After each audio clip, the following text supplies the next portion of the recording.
This is Season 2 of Mobile Suit Breakdown, a podcast about Japanese sci-fi mega franchise Mobile Suit Gundam, for new fans, old fans, and not yet fans, where we watch, analyze, and review all 40 years of the iconic anime in the order it was made.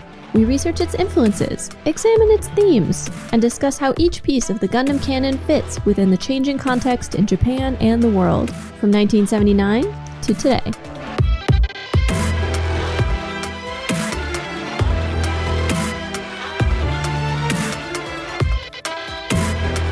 This is episode 2.7, Ain't Seen Nothing Yet, and we are your hosts. I'm Tom, lifelong Gundam fan and grumpy space prince. And I'm Nina. Can I just say that Jared does not deserve Lila as a mentor? No, Jared does not deserve Lila in any capacity. He does deserve Lila's boot in his face. It doesn't seem to have deterred him any. Which honestly is kind of to his credit.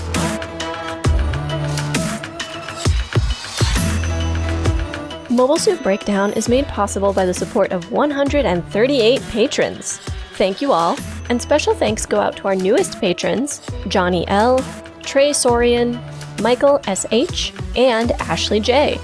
If you'd like to support Mobile Suit Breakdown and get access to our patron Discord, bonus content, and more, you can do so at GundamPodcast.com/Patreon. Thank you all so much for your continuing support. This week, we are covering Mobile Suit Zeta Gundam Episode 6, To Earth, and we research complex post-traumatic stress disorder, a uniquely Japanese take on the mother complex, Ajase and Nikon therapy, and solar power from space. But first, for a recap on what happened last week, the Titans News Network.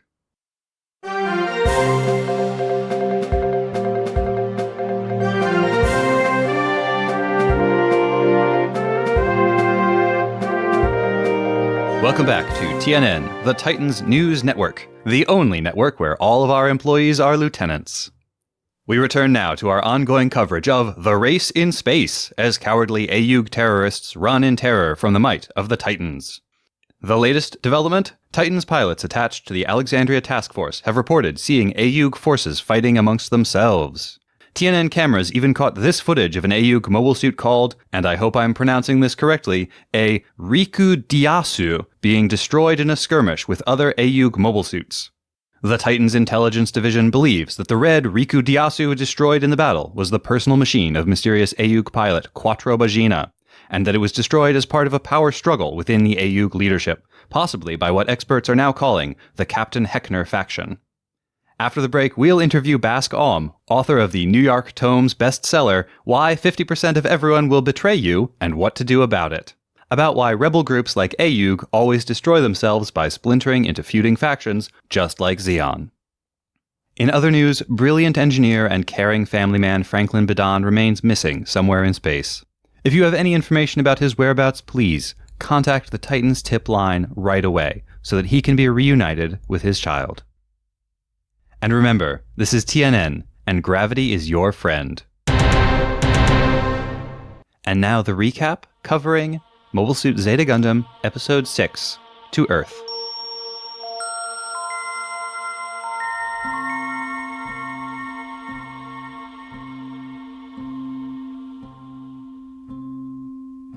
Jared walks into the briefing room of the Alexandria and catches Lila and the other Federation forces making fun of him and the Titans.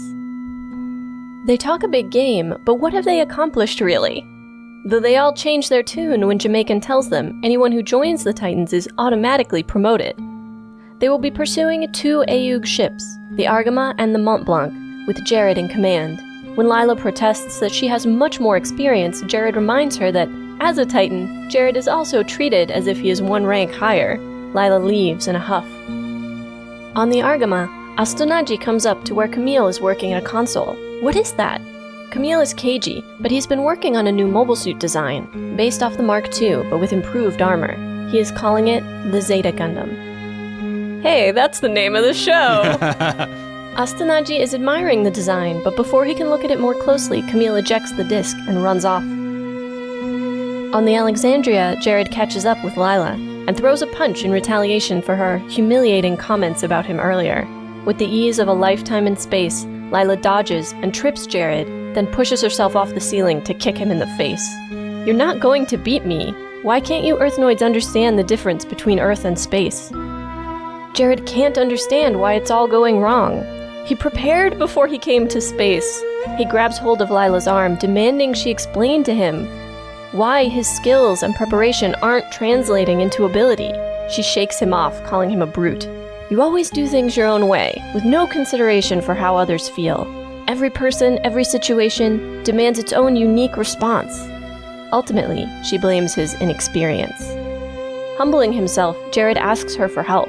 He dreams of leading the Titans someday, and needs to learn from his failures if he is ever going to defeat Camille and move forward. He seems serious, and Lila finally agrees to help him. Camille moves through the passages of the ship, headed to Rekoa's room to talk to her before she leaves on her upcoming mission. But as he approaches, he sees she is already talking to Quattro. The two are close together, with Quattro leaning against the wall and toward Rekoa. Turning quickly, Camille goes back the way he came, dropping the disc. He stops at Emma's room. She seems surprised to see him but invites him in. He lingers in the hall, and Emma teases him that while she's happy to talk to him, she's not his girlfriend or his shoulder to cry on. Frustrated and embarrassed, Camille blurts out that he just wanted to know why someone like her would join the Titans. Rekoa arrives. She found Camille's disc and is returning it to him. In his haste to get away from them both, he knocks it from her hands before speeding off down the hallway. Rekoa pushes into Emma's room and asks to speak to her. In an observation room of the Argama, Blex and Beckoner monitor their conversation. For some reason, the door is open, and a passing Camille peers through the doorway to eavesdrop. Emma is telling Rekoa that she doesn't want to return to the Titans, but that even if she did, it would now be impossible. At the same time, why does Ayug have to be so violent and aggressive? They put a lot of innocent people in danger when they fired on Green Nova 1. Rekoa counters that, compared to what the Titans have done, the casualties caused by Ayug are almost inconsequential. Has Emma ever heard of the Colony 30 incident? When mass demonstrations and unrest broke out throughout Colony 30, Bask ordered the entire colony gassed. Emma sinks suddenly, her head resting in her hands. She can't believe it. Blex and Beckoner, watching, think they may have to show her the remnants of the colony to truly convince her. Titan's forces are catching up to the Ayug ships. Rekoa's mission has her going to Earth, toward Jaburo, in a tiny one-person ship called a capsule. Meanwhile, the Mobile Suit pilots will attack a nearby defense satellite. While they suit up, Camille asks Quattro why it is that these conflicts happen. Quattro thinks it's because people naturally doubt and distrust each other, which makes them think they're right and others are wrong, naturally leading to conflict. But when Camille asks him if that's why he fights the Titans, he says instead that the Titans are out of control. Camille, looking for some kind of guidance, asks Quattro what he should do. Follow your feelings. If what you're doing feels right, then it is. By the way, Rekoa is leaving for Earth soon. This is your last chance to talk to her. Camille runs off and Quattro mutters, "He reminds me of Amuro." Camille catches Rekoa before the hangar she's in is sealed off, but seems unable to convey his feelings. He's concerned that she is going alone, but as she points out, the capsule will only hold one. She continues her pre-flight checks, but he still can't quite say anything, and his eyes are glistening when she tells him to leave the hangar. They are about to seal it so that she can launch. Jared and his squad have launched in their Hyzax, and as they prepare to fight, he repeats back to himself things that Lila has told him. "I must sense the enemy hostility through the armor of my mobile suit. Emanate your mind through the vacuum of space." Quattro and the rest of the Ayug pilots begin their attack on the solar array defense satellites, and the battle begins. It isn't long before Camille, worried that Rekoa will launch surrounded by enemies, takes a damaged Mark II and joins the fray. The Mont Blanc is destroyed, overwhelmed by enemy fire. Lounging by a pool somewhere on Earth, Amuro Ray sees a twinkling light cross the sky and feels something. Who's that calling out to me? Jared and Camille fight better than either has before. Faster and more agile, they dodge and attack. Camille slashes off the Hyzax's hand with a beam saber and kicks it away, buying Rekoa's capsule time and space to launch safely. Relieved that the first part of Rekoa's mission is a success, he is caught off guard when Jared charges him again, but manages to raise his beam saber in time to slice off the Hyzax's arm, when it charges by. The Titans retreat back to the Alexandria to continue pursuit of the Argonaut and the hunt for Ayug's base. Over South America, that night's sunset is punctuated by shooting stars as the remnants of the Mont Blanc burn up, falling through the atmosphere.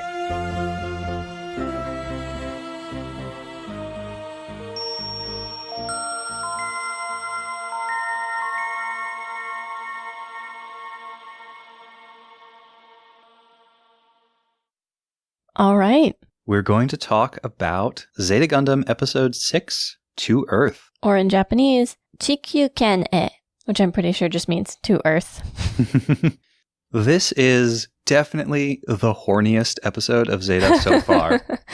Yes. There's so much flirtation going on in this episode. And feels. Camille cop feelings. Those can be deadly, you know, especially in Gundam. Highly dangerous. But not just Camille. We have that conversation between Jared and Lila that starts out very aggressive, and then it's clear by the end of it that they're flirting with each other. Before we start getting into the details, we've decided to talk about most of the episode in terms of Camille and Jared. The ways in which they are experiencing similar things and the ways in which they are diverging. Because so much of the story of this episode feels as if it revolves around them and their feelings. There are a couple of other points that we're also going to want to touch on, but the bulk of what we want to talk about in some way connects to Camille or Jared. Last week, we started to notice that Camille and Jared were beginning to follow parallel tracks. And we had a sense from that first episode, from that interaction between the two of them, that there was some kind of connection. And they keep butting heads. Every couple of episodes, they have a little dust-up. He's the Raibaru. Well, exactly. The rival. This is where that becomes clear. Because it's this episode when Jared finally says, about Camille, I will do anything to beat him. I have to beat him. I will swallow my pride. I will do whatever it takes to be able to beat that guy on the other side. Let's start from the relationships because that's more or less chronological to the episode. We've got Camille working on his super secret mobile suit project that for some reason he doesn't want anyone to see, but we know that he's calling it the Zeta Gundam. Hey, I've heard that somewhere before. And he's obviously very excited to go show this to Rekoa. He wants to go straight to Rekoa and show her what he's been working on and show off a little bit for her. But when he gets there to talk to her... Of course he wants to go show it to Rekoa because he's projecting all of his mom feelings onto Rekoa.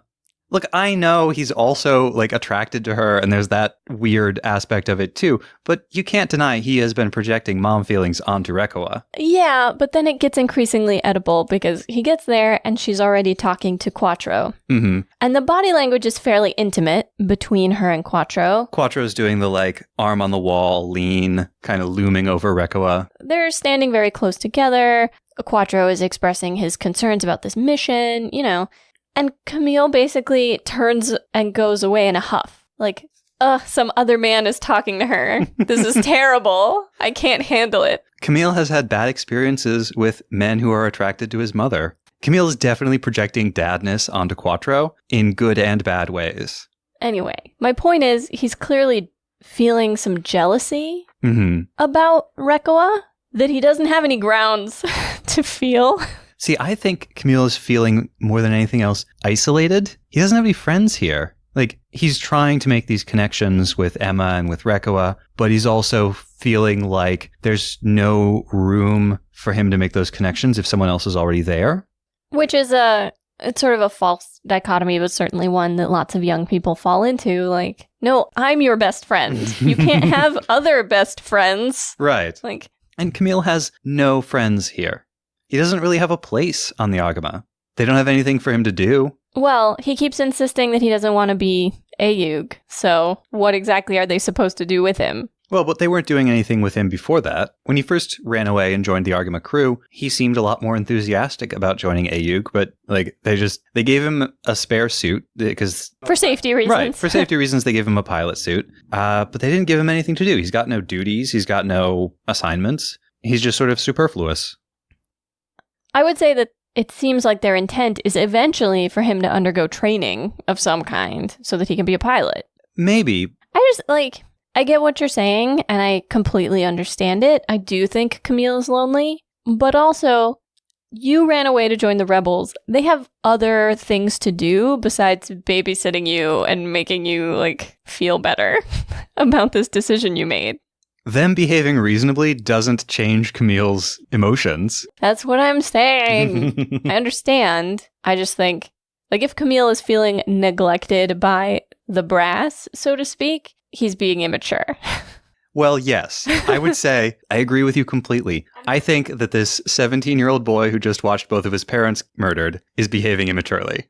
And I'm not trying to discount his feelings. That would make you unique aboard the Argama. Anyway, yes, obviously he's lonely. Yes, obviously he's also got the hots for Rekoa. Like, and Emma. Having found Rekoa otherwise occupied, which sounds way dirtier than it actually is, he goes straight to Emma, the other woman he likes. Like, so here's another thing. He probably could have befriended Astonaji. Astonaji was interested in what he was doing. Yep. Instead, he got all secretive and left as quickly as he could. I don't know how seriously he's actually looking for friends. You think he's just looking for lovers? And mom replacements. And dad replacements. Why not both at the same time? Ooh. So anyway, he shows up at Emma's door, and she sees right through all of this. She's like so flirtatiously teasing him. I don't know about how flirty she's being. She's absolutely teasing him and enjoying it. The combination of the look in her eyes and the way she sort of like leans against the door frame, it felt flirtatious to me. Okay.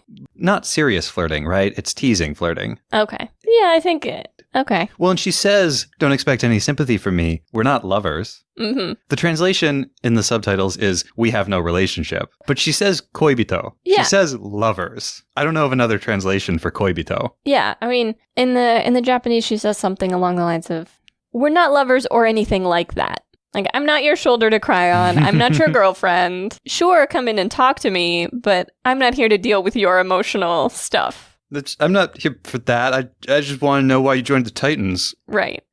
When she invites him into her room, he just like stands at the door. He doesn't come in. He was not prepared for this.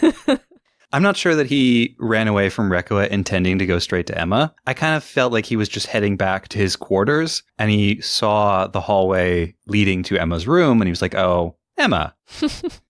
And then, because he left his disc behind, Rekoa comes and is like, oh, hey, you dropped this. And he, oh my God, I can't.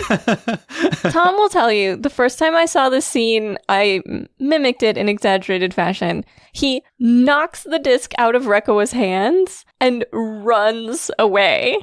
He doesn't say anything to either of them. He's just like, and runs away from both of them. Entirely unable to deal with his own feelings about these women. Just entirely unable to deal with his own feelings. Full stop. Period. End of sentence. So yeah. And then on the other side, we have Jared and Lila. Oh, I love Lila. I love Lila so much. Yeah, Jared gets a better result than Camille does, but Jared's flirting technique is not any better. Here's what I don't understand. Why does Jared pick a fight with her? He's already won, quote unquote, because he's been given command of the group that is going to enact their next mission. Even though she has more experience than him, you know, he gets given the command because he's a Titan. Mm-hmm. She leaves kind of in a huff, angry about this situation. Mm-hmm. It's true that she and her men were teasing Jared earlier, basically making fun of him for like, oh, the Titans think they're so great, but they never do anything. They never accomplish anything. And they're looking at Jared as they say this, because every time he's gone out, he's failed, pretty much. So I think Jared has pretty low self-esteem. You don't say. And he's pursuing all of these accomplishments and achievements and awards and ranks because he thinks that if he achieves all of these things, then people will think good things about him, and then he'll be happy with himself.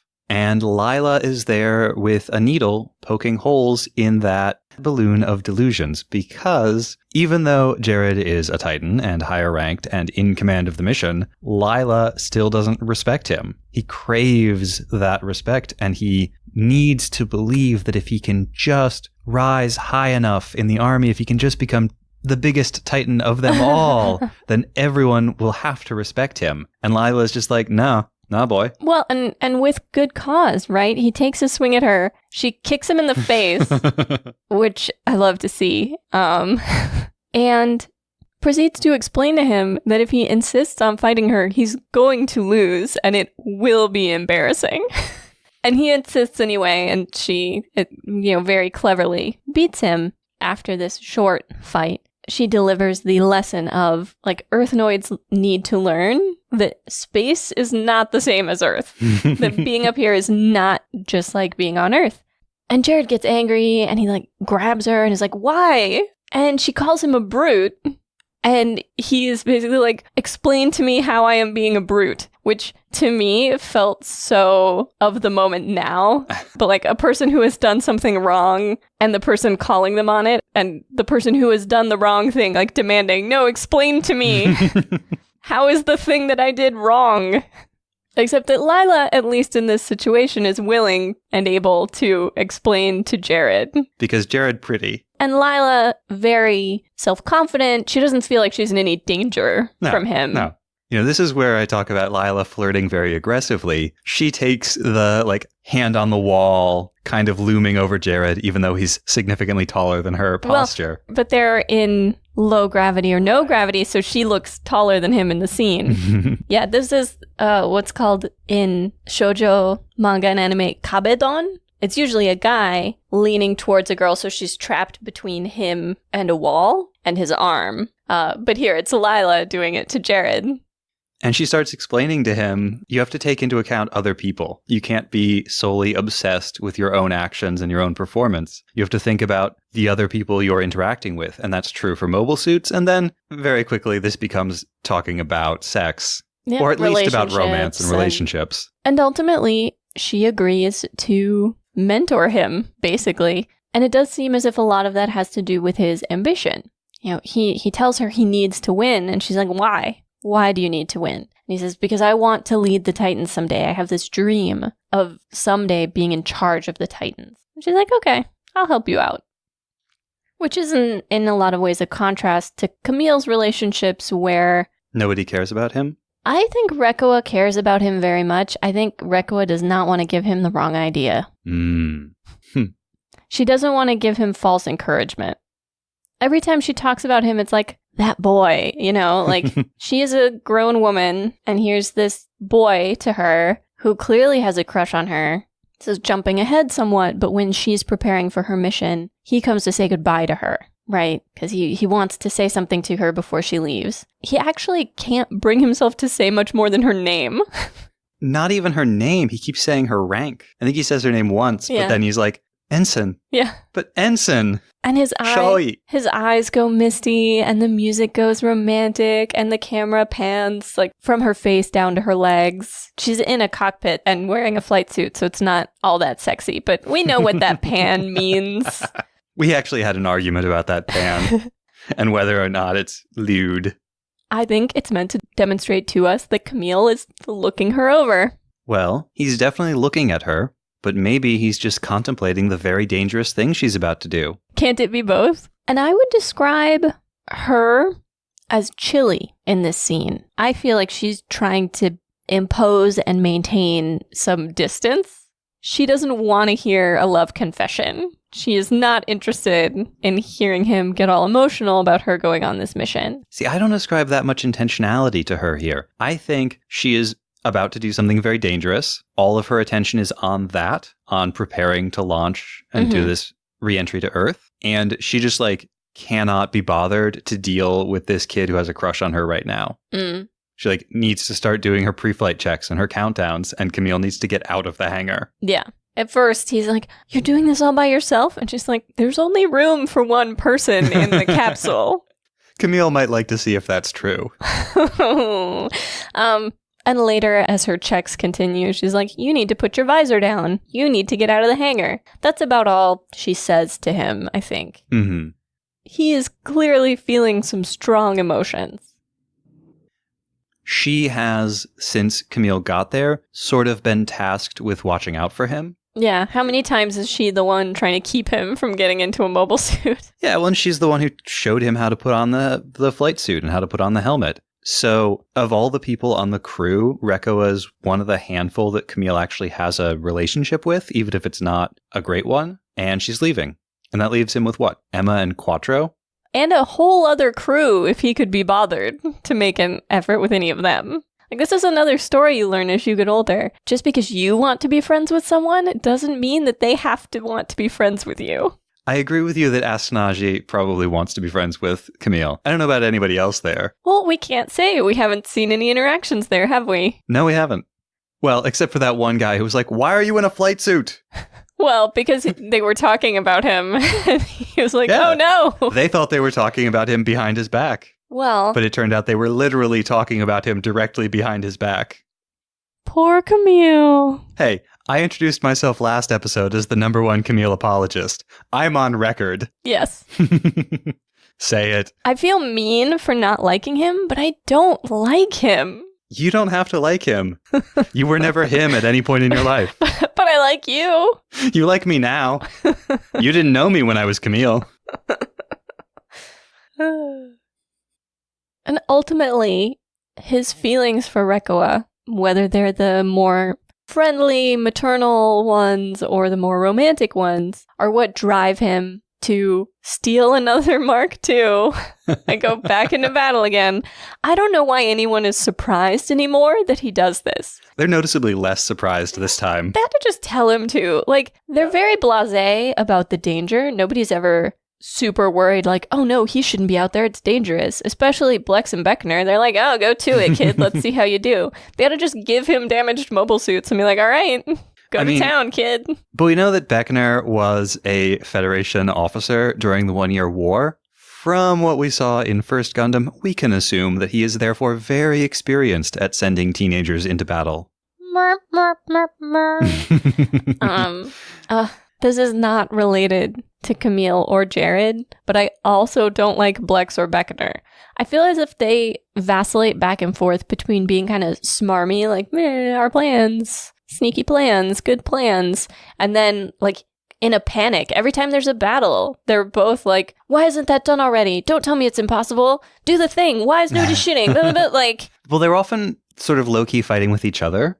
Giving contradictory orders. Blex, very early on, like one of the first interactions between the two of them that we saw was Blex ordering Beckner to put on a normal suit and Beckner just ignoring him.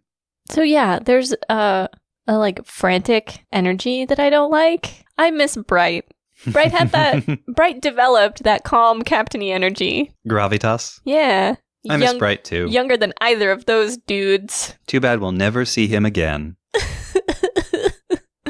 This time, though, when Camille grabs that Mark II, he is making 100% the right call. You can argue in some of his previous outings about whether he made things better or worse, but this time, Ayug is in a pretty desperate situation when Camille goes out there. And if not for Camille fighting with Jared in what is sort of the climax of the episode, the point where their two parallel storylines actually intersect, which is a thing that parallel lines never actually do, But they're not always parallel. Sometimes they contradict. So this is the point where their storylines intersect with the climactic battle between Jared and Camille, where we see both of them fighting in a much more exciting way that also seems to convey a lot more skill on both parts. Absolutely. But if not for Camille going out to fight Jared, chances are good the Agamo would have been destroyed along with the Mont Blanc.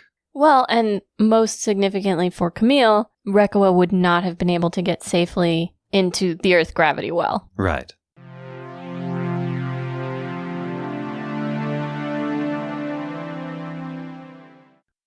Zeta is sometimes described as the most philosophical of the various Gundam series, and here we get both Camille and Jared being exposed to and seemingly internalizing some philosophical ideas from their red-suited mentors. From Char and Lady Char. Why can't Quattro be Dude Lila? I'm completely on board with calling Quattro Dude Lila. In the scene where Camille and Dude Lila are putting on their normal suits, Camille asks Quattro a very straightforward question. He asks him why there were riots on Colony 30 inside 1 that led to the Colony 30 incident, which, depending on which version of the Zeta translation you're looking at, you might see it referred to as the 30 bunch incident. We'll probably talk later about the Japanese word here that they're using, which sounds like bunch but isn't.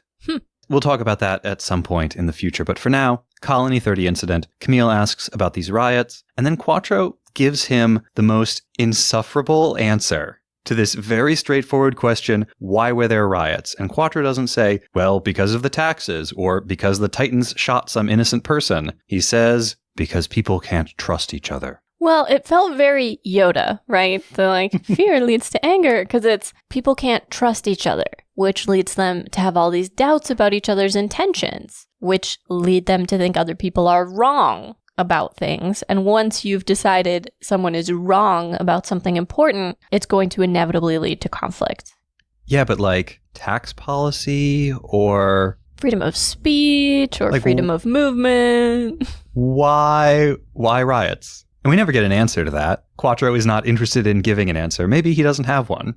And then when Quattro has explained his philosophy on why conflict exists, Camille asks, oh, is that why you're fighting the Titans? And Quattro says, no, that doesn't apply to me. I'm different. I'm fighting them because the Titans need to be stopped. He doesn't say that it's because he's different. No, but he does tell Camille that the universal rule of human interaction that he just laid out does not apply to him in this situation. Right. The Titans are out of control and need to be stopped. And I'm the one to do it. Dramatically puts helmet on over mullet. Camille goes on to ask, still alive, Dad? Then what should I do? And he gets a similar Yoda-esque comment, well, how do you feel about what you're doing right now? Basically, follow your feelings. If whatever you're currently doing feels right, then it is. Which is what drives Camille to go try to talk to Rekawa before she leaves. Although it's also Quattro letting him know, oh, she's going to be leaving soon. If you want to talk to her, now's the time. I was about to say this isn't actually related to philosophy, but it is in this scene, and so we need to talk about it. But now that I think about it, I think it is related to the philosophy conversation, because when Camille leaves, Quattro says, he reminds me of Amuro Ray. Which, if Quattro is in fact Char Aznable, as Nina keeps insisting, despite all evidence to the contrary, that's a weird kind of ominous thing for Quattro to be saying about Camille, since he could have instead said, he reminds me of that guy I tried repeatedly to kill over the course of a year, the one who wouldn't join my new type army. I wonder if he'll join my new Ayug type army. It's worth remembering, though, that Char really thought that he and Amuro had common interests and that they could possibly find common ground. He, at the beginning of their battle conversation, thought he was going to be able to bring Amuro over to his side. So he probably sees some of the same potential. But you've also got Amuro not really caring about the army, not really caring about the wider battle, wanting to be in it for his own reasons. And it's becoming more and more clear that that's also how Camille feels. He doesn't, for all his hatred of the Titans, he doesn't have a strong enough feeling about one side or the other to support it outright. And he has so many negative feelings about, he probably wouldn't call it this, but the military-industrial complex, that the fact that both sides are fighting forces means he doesn't really want to be part of either. That reminds me of last episode during the inadequate grief counseling scene, when Quattro talks about how Char thought it was really important to overcome your own personal feelings. But that was the counterpoint to Amuro's position, because in First Gundam at the end, in that climactic clash of philosophies and ideals, Amuro is all about personal feelings, personal connections, the people who are close to you, and Char was all about the other thing, overcoming and ignoring your personal feelings for the sake of the cause. So maybe when he says that Camille reminds him of Amuro Ray, that's what he's feeling, that's what he's talking about.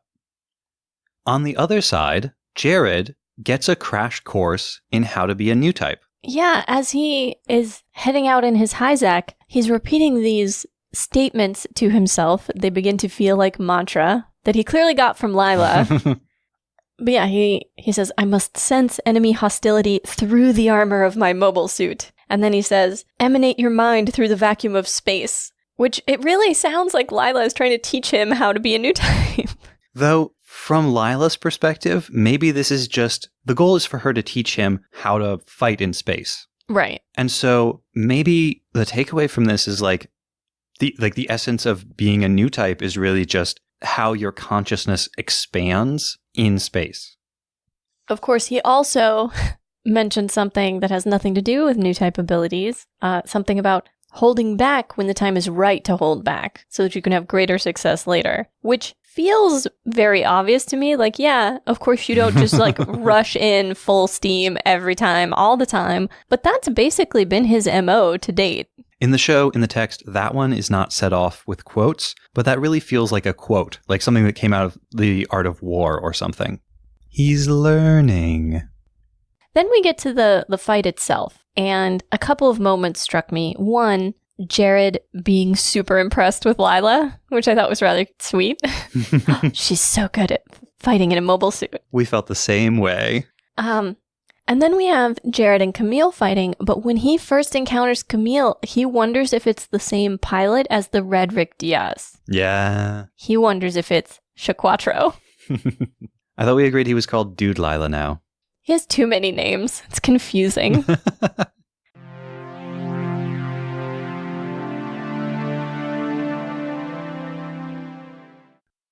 As always, we have some miscellaneous notes to close out our discussion of this episode. Earlier, we touched on the Colony 30 incident, but the conversation between Rekkoa and Emma, that is the first we as the audience are hearing about it, feels very important. Besides the actual content of the conversation, which is very significant, and the fact that Emma keeps emoting extravagantly to show just how important the content of the conversation is, one of the big hints for how important this conversation is that we aren't just watching it. We watch Camille watch Blex and Beckoner watching it. Those additional layers of observation emphasize how important the conversation is. It seemed when we were watching like you might disagree with my read on this, but point one, I think obviously there's a camera in Emma's room. Of course. She's on probation. She might be a spy. Exactly. They're going to keep an eye on her. Of course they're going to spy on her. Mm-hmm. Observe her. Mm-hmm. I also think Rekkoa went there with the intention of telling Emma this information to further attach her to the Ayug cause. You don't think she was just pursuing Camille? She may have gone in that direction to talk to Camille, but I think the whole like, oh, I'm leaving soon, would you watch my plants?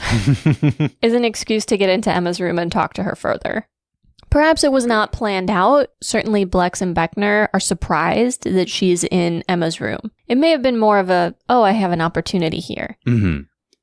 But that's sort of the weird thing, isn't it? When Camille approaches this little surveillance station, what he overhears them saying is, we've located Ensign Rekkoa. She's in Lieutenant Emma's room. So it was Rekkoa they were trying to snoop on. I don't think they were snooping. I think they're looking for her because she's supposed to be getting into a capsule and going on a mission. Then why not just announce over the PA Ensign Rekkoa to the hangar? No, I think they were snooping on her. I disagree, but I guess only time will tell. We get another little bit of philosophical disagreement here. The two women are talking. Emma says something along the lines of, I don't want to be a Titan anymore, but even if I did, I couldn't. But I also don't see why Ayug has to be so aggressive. You know, why did Ayug have to open fire on a colony full of innocent people? Right. And I do not like Rekkoa's justification. No. Rekkoa's justification for this is really bad. Because it boils down to, well, the other side kills a lot more people. So the fact that we killed a few people, it actually doesn't matter. A drop in the bucket, as it were. I have some questions about Rekkoa's math here. Like, what is the ratio of innocent deaths that Rekkoa feels would be acceptable for Ayug here? She brings up this incident, which of course, I'm sure the news of which was kept very secret, never really got out, etc. Basically, there was civil unrest on a colony. Bask used a banned and illegal poisonous gas, killing everyone inside. And they do a lot with Emma's body language because they don't show us her in person, they show us her on a screen from the point of view of Blex, Beckoner, and Camille. And she just drops onto her bed, which is where she's sitting. You see her whole body just like slump down, her head hanging in her hands. And she's gripping the sheets on the bed. She can't really believe it. And Blex and Beckener mention we might have to show her. She could be a really good pilot. She could be with us. But this is clearly very hard for her to take in. We might have to actually physically take her and show her this colony. This is part of why I didn't really buy that the AUG leadership had any kind of plan for eventually training Camille up and making him into a pilot as well, because they're willing to invest so much energy and attention into making sure that Emma is going to be a loyal and useful member of AUG, and they just don't care about Camille. Well, to throw back at you, his parents did just die. Maybe they're waiting until he's had time to grieve. Because in the early episodes, it's constant like, oh, I hope this boy's a new type. Oh, do you think he's a new type? Let's let him fight. Maybe we'll see if he's a new type. Maybe. Maybe they want him to design new Gundams. Just like his dad. Oh. Well, and he's even using the Mark II as a base for the Zeta. And I don't know if you noticed, he mentioned he updated the armor, which was what his mother would have been working on. Mm-hmm. Also that they have that whole conversation while a bunch of techs are picking through the remains of the Red Rick Diaz. Right next door with a window looking directly at it. I recommend, by the way, that you go back and watch that scene a couple of times and pay attention to the brief emotions that flash across Camille's face. Well, the somewhat eerie line when you think about it, like, oh, it must be really difficult for the techs who have to comb through the remains of the mobile suit. He says Quattro's mobile suit. He's very specific about that. But you can also see him get like spooked when the head comes into view. Mm-hmm. The cockpit where his dad was. But before that, when he's working on the design for the Zeta Gundam and Astanagi comes up behind him and puts a hand on the chair, Camille doesn't notice he's there until Astanagi touches the chair. And when he does, there's a very brief moment where Camille like freaks out a little bit. He starts. So he's like hyper focused on his work, on the design. And then he has like a strong startle reaction when he notices Astanagi is there. Suggesting Camille is dealing with some trauma reactions, but also those are not uncommon symptoms in children who have been subjected to long-term abuse and neglect. So maybe they want him to be an engineer and not a pilot, but I think they wouldn't care so much about his new typeness if they weren't thinking pilot in the long term. But getting back to the philosophical point, what we're really seeing represented are two very different views of rebellion, two very different views of standing up to power. On the one hand, we have Emma acknowledging the necessity, but we shouldn't do what the other side does. We should be trying to keep innocent people safe at all costs. On the other hand, we have Rekoa not quite, but almost saying, the violence and the risk are justified because of the violence and brutality of our enemy. And then you have Camille, not so much in this episode, but in the previous episode, who sort of says, is AUG even that much better? What even is the point of this conflict that is causing so much misery?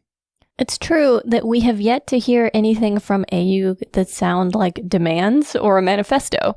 We assume it's about self-determination for Spacenoids, but we don't actually know. No clue. The most we've gotten about AUG's actual goals has actually come from that military police officer who was interrogating Camille back in episode 1.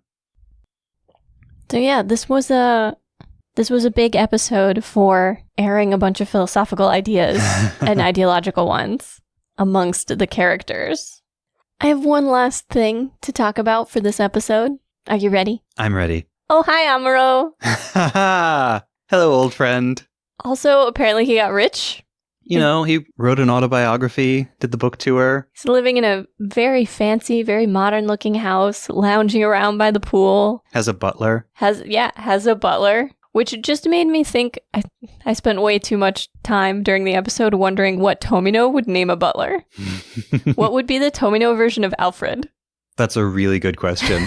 Listeners, suggest your Tomino butler names. Maybe Amuro got rich selling mass-produced Haros. Anyway, he's back. He can feel someone calling him from outer space. It did seem like Amuro just spends all of his time lying next to his pool, staring up at space, waiting to get that call. Wherever he is, there's a power outage. I don't know why that's relevant, or there's a line about that, but apparently... Because the mission that Quattro and the other Rictios pilots were on was to blow up a solar power satellite. Oh, I assumed... I could tell that the satellite was solar powered, but I thought those were defense satellites because they shoot at the mobile suits. Yeah, but there's also a solar battery there. They destroy a couple of satellites during this episode, but I'm pretty sure one of the satellites is like collecting solar power out in space and where you don't have to worry about the atmosphere and then beaming it down to Earth. Yeah, that might be a good research. Beaming the power down to Earth. No, that's one of the ways they do it.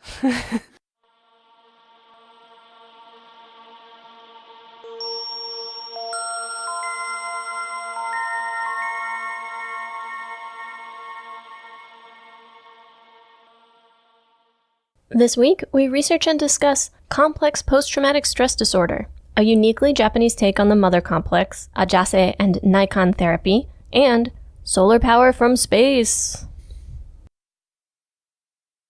The following research segment deals with an extremely heavy topic. I am going to be talking at length about trauma, physical and psychological abuse, and the effects of all of that, including and especially on children. I will not be describing child abuse, at least not any more so than has already been depicted in Zeta Gundam, but you may still wish to skip this segment. If you would prefer not to hear it, you should skip ahead now 16 minutes to the 63rd minute of the podcast.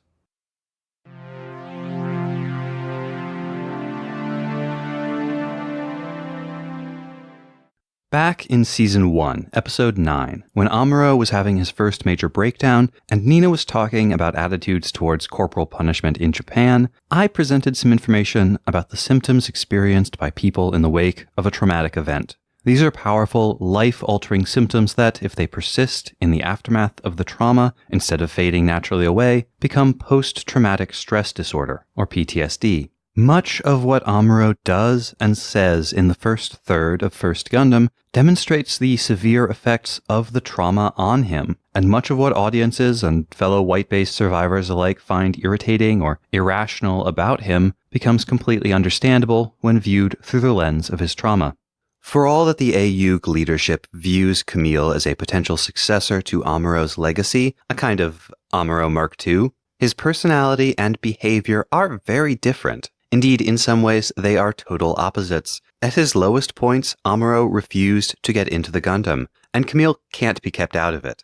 While Amuro was prone to depression and withdrawal from the world, Camille swings wildly between grief, rage, and obvious, desperate hunger for attention. Perhaps the biggest thing they have in common, then, is that audiences just can't stand them in the early parts of their respective shows. If you've been around the Gundam fandom for a while, you've definitely heard the same complaints about both of them more times than you can count. So, Amuro was dealing with the massive trauma of the Zeon attack on Side 7, and the massacre of practically every person he had ever known, not to mention the things he himself was forced to do in the wake of the attack. But Camille was already acting like this before the AUG attack on his home colony. The deaths of his parents were certainly traumatic, but those came in episodes 3 and 5 of the show, and while they do seem to have pushed him to emotional and behavioral extremes, he was already like this when we found him. So what explains just everything about Camille? For him, the situation is a bit more complex. But first, some background. The term post-traumatic stress disorder, as well as our modern understanding of the condition, developed in the late 1970s largely in response to the massive number of American Vietnam War veterans who were still struggling with the after effects of their experiences during the war. This is not to say that PTSD is a new phenomenon. Historians have identified what sounds very much like PTSD in soldiers at least as far back as the Assyrian Empire, 1,000 years before the Common Era. That's incredible. Just from, diaries or records? Wow. And art and other stuff. You look at, the rages of heroes in the epic poems.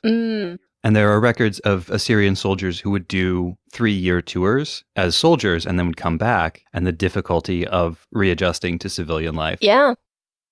While there is an undeniable link between combat and PTSD, any traumatic event can trigger traumatic stress, and anyone can struggle in the aftermath of that. Psychological trauma is, by its nature, overwhelming. And in those who develop PTSD, the brain's reaction to the trauma creates major changes in the biochemistry, functioning, and even the anatomy of the brain, as well as throughout the body.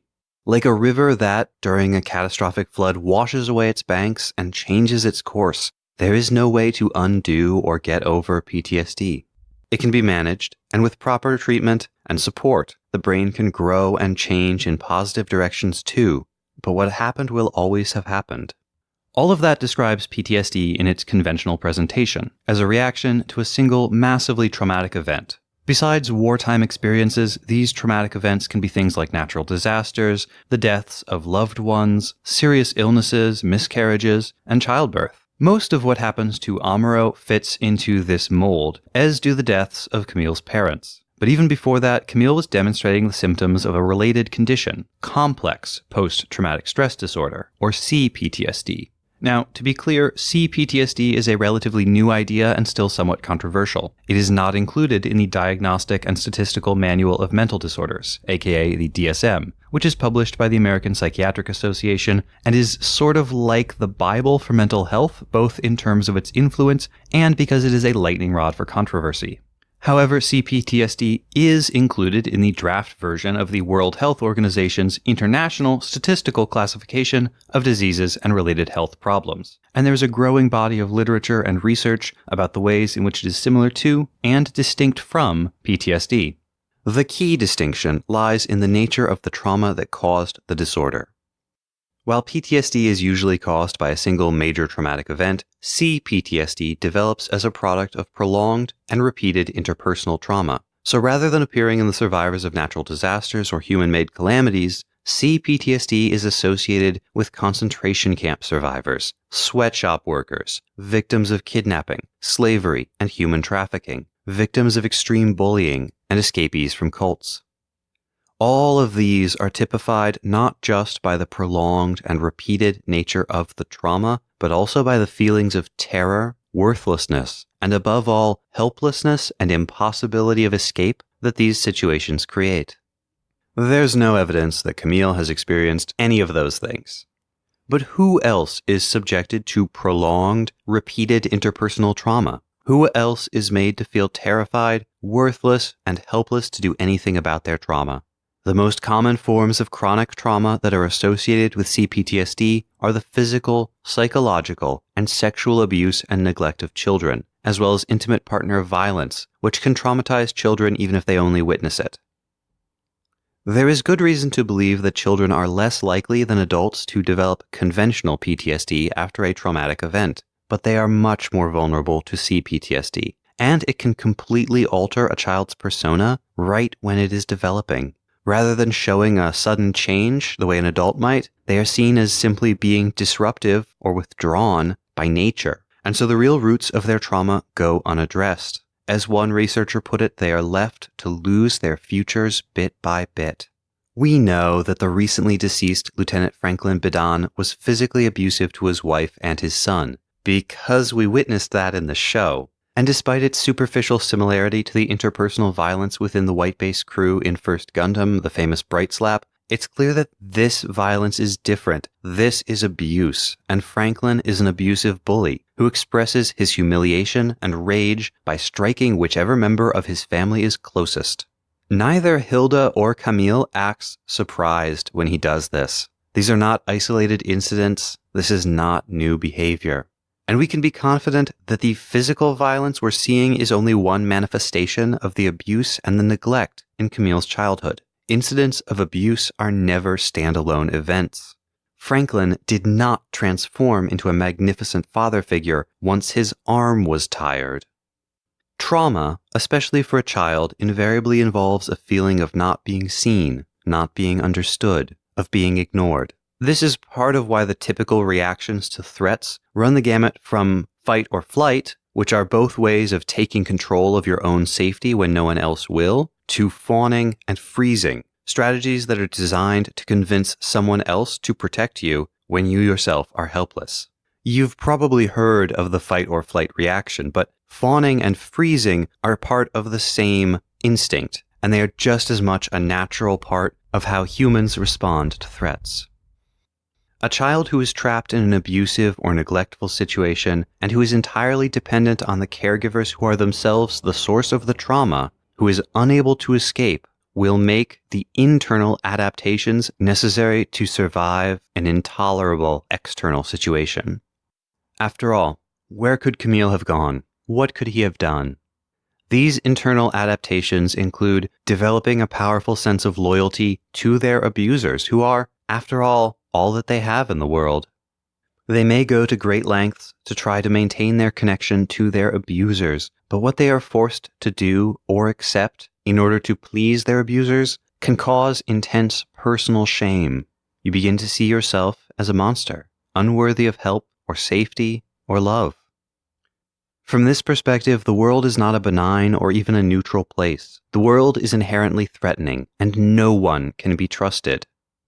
Children experiencing CPTSD develop hyperactive defense mechanisms, and they can only imagine disastrous outcomes. To quote from The Body Keeps the Score, which is all about how people respond to trauma, when children are oppositional, defensive, numbed out, or enraged, it's also important to recognize that such bad behavior may repeat action patterns that were established to survive serious threats, even if they are intensely upsetting or off-putting. And yet all of this corresponds with a desperate longing for attachment and recognition, and this drives all kinds of seemingly irrational, self-destructive behavior, like in serial delinquents who feel validated every time they're caught because the police officers dealing with their cases recognize them from their prior arrests. It can manifest in risky and age-inappropriate sexual behavior, as well as a craving for touch, which is paradoxically mixed with the fear of any physical contact. So now let's talk symptoms and Camille. Problems with emotional regulation, experienced as explosive, uncontrollable anger, often in response to extremely minor provocations. Intense frustration in response to small setbacks. Intense and spontaneous attachment, as well as compulsive sexuality. A difficulty expressing emotions in words. Unnatural affect, where the emotional expression of the face doesn't really match the mood or the tenor of the situation. And this just sounds like Camille all over. Episodes of dissociation. Dissociation is, in very rough terms, an experience of detachment from your surroundings that can range from staring off into space and daydreaming at the mild end, the way Camille does in the first episode, to feeling as though you have left your body or retreated somewhere deep inside it, which may be what happens to Camille when he goes completely blank after his mother's death, right up until Emma slaps him. So helpful. And at the extreme end, it can include amnesia, multiple separate streams of consciousness, and even the assumption of an entirely new and different self. Changes in self-perception, including a sense of being completely different from all other human beings. This may express as a feeling of superiority or inferiority, arrogance or self-loathing, or both at the same time. It brings with it the feeling that no other person can understand you. Think of Camille telling Rekoa that she can't understand his family situation, or telling the space therapists that none of them can say anything about his family.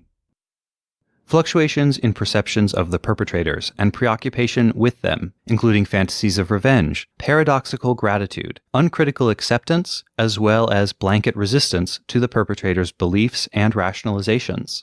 And you can see this in Camille's interactions with his parents, as well as the way he talks about them after their deaths. Isolation and withdrawal from others, alternating with repeated searches for a rescuer. And I think that's on full display here, first with Rekoa, who has already started standing in for his mother and so is a natural first choice for a rescuer, and then Emma after Camille sees Rekoa with Quattro. Both of them also strong candidates for, I forget how you phrased it exactly, but that sort of excessively strong, excessively fast attachment to someone. Because he barely knows either of these women. It's been a few days, maybe a couple weeks at most, and his feelings definitely appear to be out of step with what he knows about them and how long he's known them. Definitely. So why does seeing Rekoa with Quattro distress Camille so much? Both PTSD and CPTSD can cause a person to project the circumstances of their trauma onto other situations. This is why a veteran might be triggered by fireworks. The brain's hyperactive threat recognition system hears the pop of a firework and connects it to gunfire and bombs. Even if the event does not trigger a flashback of the kind that is usually depicted in media with auditory and visual hallucinations, the body responds to the perceived threat in the same way it did to the real one. Massive amounts of stress hormones flood the system. Muscles tense. Reflexes go haywire. The language and planning centers of the brain switch off. And the more often this response is triggered, the more deeply ingrained it becomes. These reactions are intense, unpleasant, and mostly uncontrollable. People who experience them often go to great lengths, reconfiguring their entire lives in order to avoid having to experience them. So when Camille sees the woman onto whom he has begun projecting surrogate momness in an intimate conversation with Quattro, it is no surprise to me that he would project his own parents onto them, that he would freak out, and that he would do everything to get away from the situation.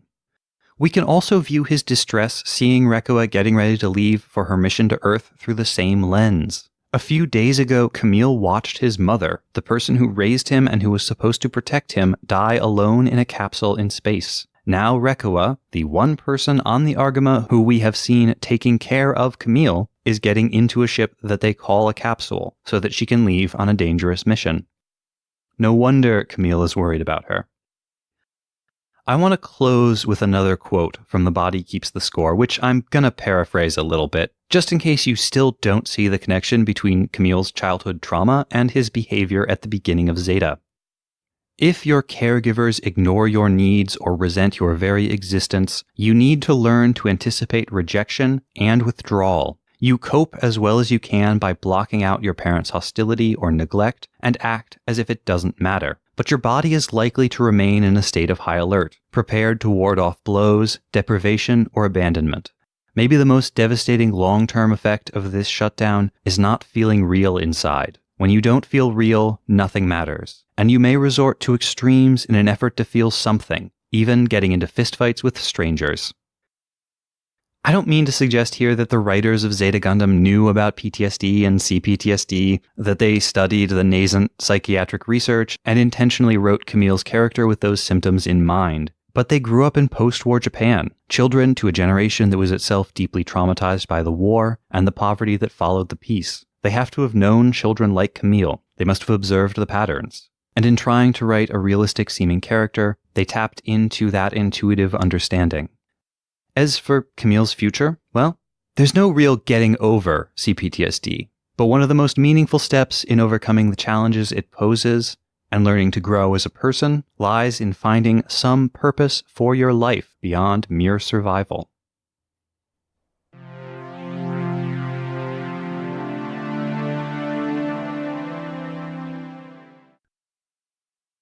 When I was researching Japanese parenting last week, a paper came up that after a quick skim I knew I would have to revisit, a paper discussing Naikan and the Ajase complex. Naikan means literally inner looking, and is a formalized, therapeutic practice of self-reflection often used in conjunction with other therapies and mental health treatment in Japan. It was created by Yoshimoto Ishin, a devout Buddhist of the Jodo Shinshu sect, which is part of Pure Land Buddhism and the most widely practiced branch of Buddhism in Japan. He felt driven to a certain amount of asceticism and decided to perform mishirabe, which is a kind of sensory deprivation. You spend a period of time in a dark cave with no food or sleep or water and spend the whole time engaged in self-examination.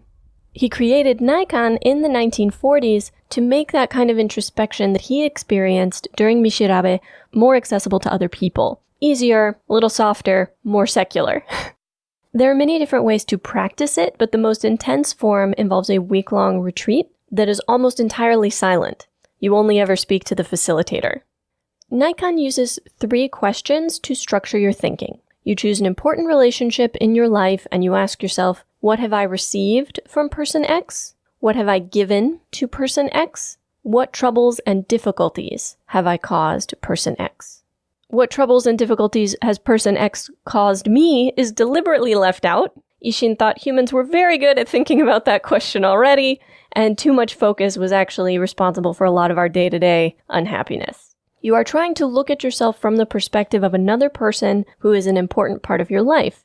The first relationship considered in this way is usually that between the person doing Naikan and their mother. Family relationships are assumed to be both emotionally complex and closely associated to our sense of self. And remember how last week we discussed that in Japan at this time, mother love and the mother-child relationship was considered to be special and of critical importance to a person's development. Within Japan, there are some deeply skeptical views of Naikan, that it's inherently conservative, that it plays on cultural feelings of guilt, that it's founded in an old-fashioned conception of the mother-child relationship, that it supports and reinforces traditional morals and social values, basically that it's a process of re-socialization. Like, oh, there's something wrong with you and you're not fitting in, and we're going to bring you into harmony with your mom again, and then everything will be fine. A lot of people consider that it's unsuitable for modern Japanese people, and it's sometimes teasingly called nakikan, or crying practice. Is the idea that after 3 days in silence, thinking about these ideas, you just start weeping?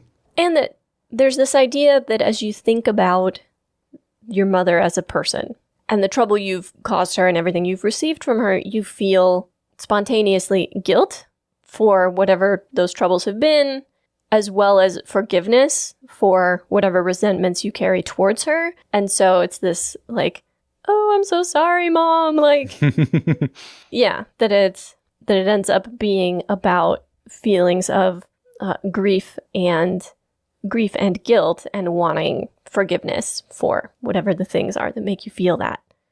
The paper I found takes a slightly different view. Through ethnographic study, which is to say, interviews with clients and practitioners, and personal experience of Naikan as a participant and an assistant practitioner, the author comes to the conclusion that Naikan leads a person to a new understanding of themselves and their relation to the people and the world around them in a manner that's more rooted in Buddhist tradition than in modern Japanese social norms.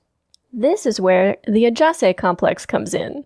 The Ajase complex was first described by Heisaku Kosawa in a paper he presented to Sigmund Freud in 1932, while he was studying at the Psychoanalytic Institute of Vienna. It was later further developed by Kosawa's student, Okonogi Keigo, and it's based on a story from Buddhist scripture. Queen Idaike is concerned about losing her youth and beauty and wants to give birth to a son to protect her status. A prophet tells her there's a hermit in the forest who will be reborn as the king's son. The queen goes to the hermit, but wanting to speed this process along, kills him. So she has effectively killed her son, though it is in a past life. Mm-hmm. Just before he dies, the hermit tells her that when he is reborn as her son, he will curse his father.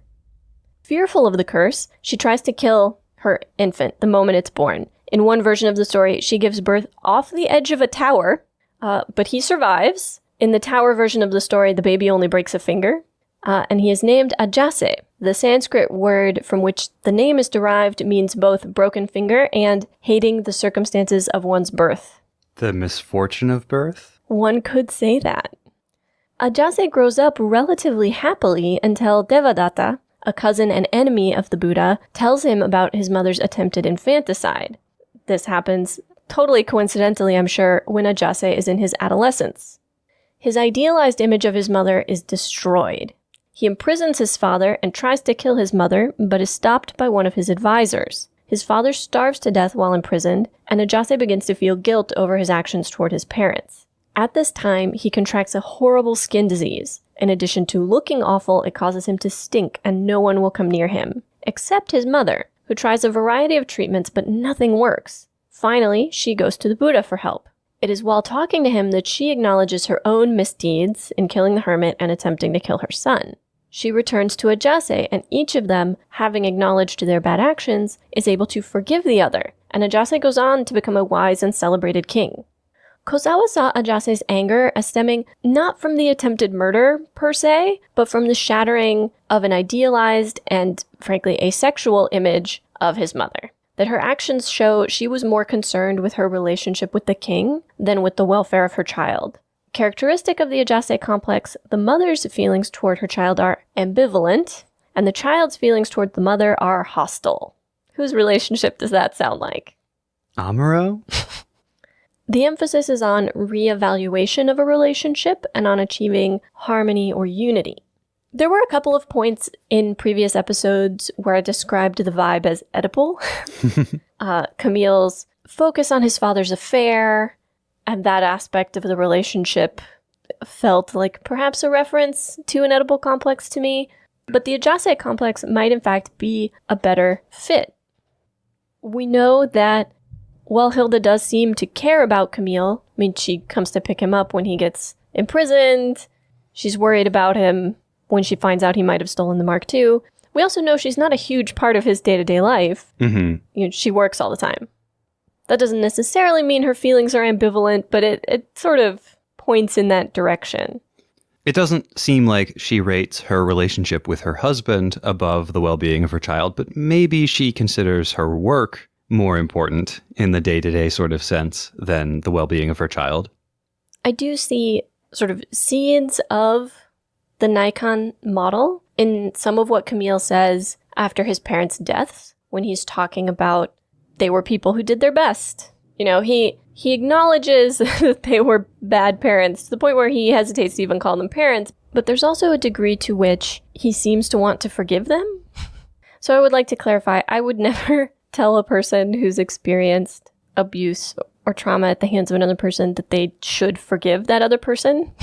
That is not my call to make. The position of Nikon as a practice is that the ability to forgive someone and to sort of recognize them as a person, a whole person with their own faults and problems, allows you to let go of resentments that actually harm you in your life. Like you said, very Buddhist. Yes. And one of the sources I read acknowledged you wouldn't, strictly speaking, have to start from the maternal relationship. If that's not a good relationship to work with, you could pick some other significant relationship in your life. But it's clearly very central to this story. I also found myself, through both Tom's piece and this one, thinking about Camille projecting sort of motherliness on Rekoa, and the possibility that his focus on her is an attempt to resolve that relationship, to resolve that conflict, because he's never going to have it with his parents, right? We get a sense that part of his grief over his parents' death is now it can never get better. That relationship can never be anything but what it was. There's no chance for it to change or evolve in any way. Mm-hmm. And by reenacting parts of that with people around him, he gets to try to fix it, to have it be something better. He gets to attempt a successful rescue for a capsule. Mm-hmm. And despite our own understanding, you know, Camille feels a sense of guilt and responsibility for what's happened to both of his parents. And that's not rational, necessarily. Like, they were adults and they made decisions about their lives. And, you know, we could just as easily lay that blame on the Titans, but Camille clearly feels and expresses personal guilt and responsibility. And there's no opportunity for him to experience forgiveness either.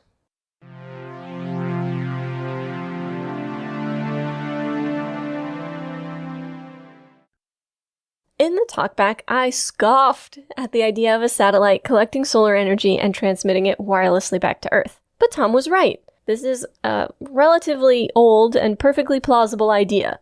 The solar panels would collect sunlight in space. The amount of solar energy that could be collected would be much higher than solar panels on Earth. There's no day-night cycle or seasonal cycle to worry about, no cloud cover, and no atmosphere to absorb or refract as much as 30% of the energy. The satellite would then convert that energy to microwaves, which would be collected on Earth. Isaac Asimov actually wrote about this basic idea in a short story in 1941, and the first more practical and scientific proposals came out in the late 60s and early 70s. There continues to be some research into this internationally, mostly by Japan, China, and Russia, but the US basically stopped looking into it in the early 1980s. There are a couple of major feasibility issues. The first is land use. You would need huge amounts of land for the microwave rectana, the collector for the microwave energy. The even bigger issue is the cost of launching necessary materials into orbit. A space-based solar satellite that would generate comparable electricity to a large commercial power plant would require launching 80,000 tons of material into space. Until launches are less expensive, or we have some kind of off-world industrial center that could manufacture the necessary parts in space, this idea is prohibitively expensive, much more so than most other green energies. But we're talking about a future where we have Luna 2, where we have other resource mining and manufacturing in space already, which makes it a much more feasible idea.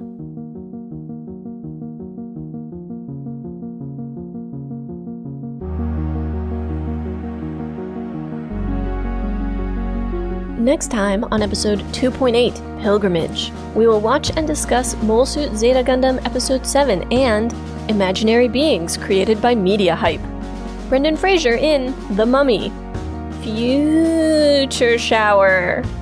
Ayuk needs an HR department. I shall call her Ponytail. This time, the apples are apples. Lila does Lila stuff, Jamaican does Jamaican stuff, Jared does Camille stuff, and Camille does Amuro stuff. And childhood's end. You will see the tears of time. How do you like them apples?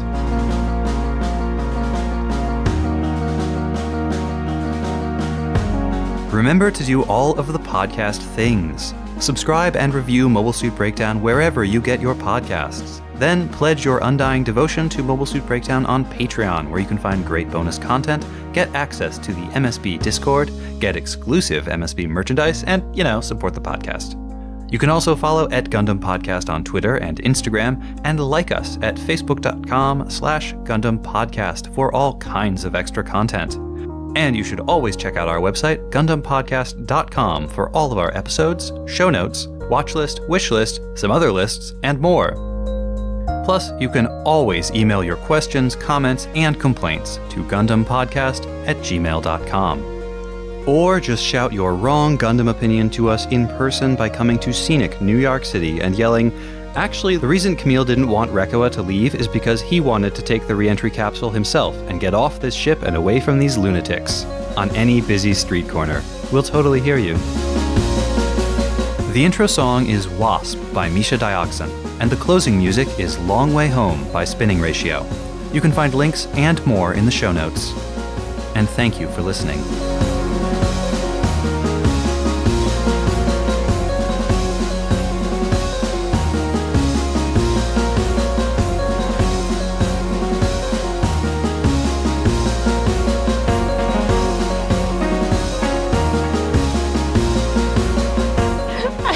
Tried so hard not to laugh. Did you see me? Yes.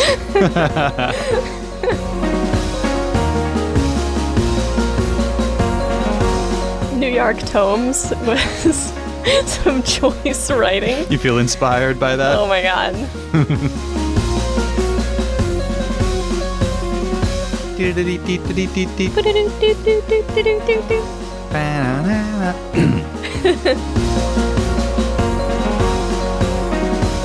But we know that he's calling it the Zeta Gundam. Alternate joke, roll credits. That was Green Noah 2, right? No. That's not what I said or what I meant. I don't know. I don't know that anything will ever beat Shagakudu. What about a modern ska cover of Shagakudu? It still wouldn't be as good. Something about Shagakudu. It's just so weird and great. Something about that particular moment, that experience in time, the first time you heard Shagakudu. Nothing else can be quite the same. Nina is silently dancing around over in her seat on the other side of our little studio. She's I can hear dancing the song in my head. to Shagakudu. I write the whole thing and then I start reading it and I'm like, wait, is this relevant? Oh no, I'm not sure that it's relevant. Alright, short fun one. Yay, short and fun.